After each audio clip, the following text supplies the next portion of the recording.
ఈ రోజు ఎస్ఎఫ్ఐ నాయకులు విద్యారంగం సమస్యలను పరిష్కరించాలని కోరుతూ మెదక్ పట్టణంలోని జిల్లా కలెక్టరేట్ కార్యాలయం ముట్టడి కార్యక్రమం నిర్వహించారు.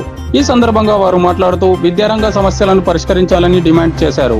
పెండింగ్ లో ఉన్న స్కాలర్షిప్లు, ఫీజు రీయింబర్స్మెంట్లను వెంటనే విడుదల చేయాలన్నారు. నూతనంగా ఏర్పడిన మండలాల్లో మండలానికో జూనియర్ కళాశాల ఏర్పాటు చేయాలన్నారు. కాంగ్రెస్ ప్రభుత్వం అధికారంలోకి వచ్చినప్పటి నుండి ఇప్పటి వరకు విద్యార్థుల సమస్యలను పట్టించుకోలేదన్నారు. పెండింగ్ లో ఉన్న స్కాలర్షిప్లు, ఫీజు రీయింబర్స్మెంట్లను వెంటనే విడుదల చేయాలని, లేని ఎడల రాబోయే రోజుల్లో ఉద్యమాన్ని మరింత తీవ్రతరం చేస్తామని అన్నారు. ఈ కార్యక్రమంలో ఎస్ఎఫ్ఐ నాయకులు, విద్యార్థులు తదితరులు పాల్గొన్నారు. కార్యాలయం ముట్టడి చేయడం జరిగింది. అలాగే ముఖ్యంగా ఏంటంటే గత 4 రోజుల పాటు విద్యార్థి అధ్యయన యాత్ర, జీపీ యాత్ర పేరుతోటి ప్రతి హాస్టల్, జూనియర్ కళాశాల, అలాగే ప్రభుత్వ పాఠశాల విజిటింగ్ చేయడం జరిగింది. ముఖ్యంగా జిల్లాలో ఉన్నటువంటి ప్రతి జనరల్ హాస్టల్స్, అలాగే కేజీబీ కానీ గురుకులాలు శిథిల వ్యవస్థలో ఉన్నాయి. ముఖ్యంగా ఉన్నత విద్య చదువుకోవాలంటే విద్యార్థులు బయట జిల్లాలకు వరుస వెళ్లే పరిస్థితి కనిపిస్తూ ఉంది. అలాగే ఏదైతే ప్రభుత్వ పాఠశాలలు ఉన్నాయో అక్షయపాత్ర తినలేక విద్యార్థులు అనేక రూపాలలో అవస్థకు గురవుతా ఉన్నారు. మేము ముఖ్యంగా డిమాండ్ చేసేది అంటే జిల్లాకు పీజీ ఇంజనీరింగ్ కళాశాల ఏర్పాటు చేయాలి.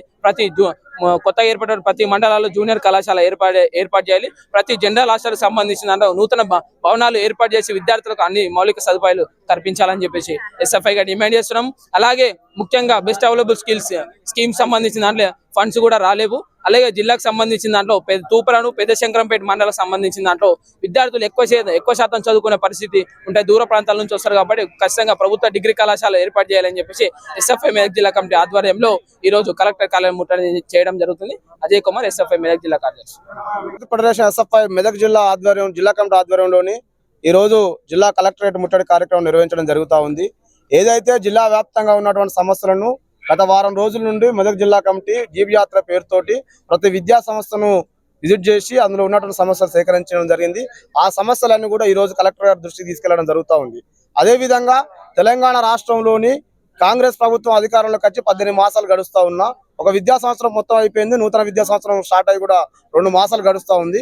విద్యార్థుల గోడు అయినటువంటి మంత్రిని ఏర్పాటు చేయడంలో మాత్రం ఈ రాష్ట్ర ప్రభుత్వం పూర్తి నిర్లక్ష్యంగా వ్యవహరిస్తూ ఉంది. ఈ రాష్ట్ర ప్రభుత్వం, ఈ ముఖ్యమంత్రి గారు చెప్తా ఉన్నారు, నేను స్వయంగా ముఖ్యమంత్రినే విద్యాశాఖను చూసి అభివృద్ధి చేస్తా ఉన్నాడు. ఇవాళ అభివృద్ధి చేస్తానని చెప్పేసి గొప్పలు చెప్పాడు, కానీ ఆచరణలో చూస్తే ఇవాళ ముఖ్యమంత్రి చూసే శాఖకే పెండింగ్ లో ఉన్న స్కాలర్షిప్ రియంబర్స్మెంట్ విడుదల కాని పరిస్థితి ఉంది. అదేవిధంగా పెండింగ్ లో ఉన్న మెస్ కాస్మెటిక్ ఛార్జీలు విడుదల కాని పరిస్థితి ఉంది. అదేవిధంగా మధ్యాహ్న భోజనం బిల్లులు విడుదల కాని పరిస్థితి ఉంది.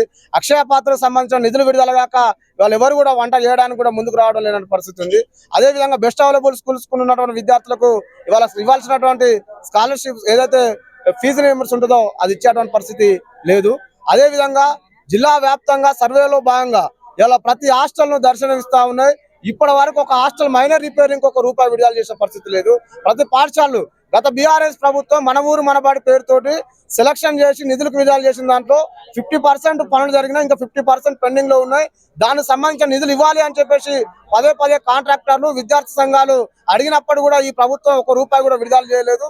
ఇవాళ అనేక మంది విద్యార్థులు ఇవాళ సంక్షేమ హాస్టళ్లలో ఇవాళ వాళ్ళకి కావాల్సిన కనీస మౌలిక వసతులు లేక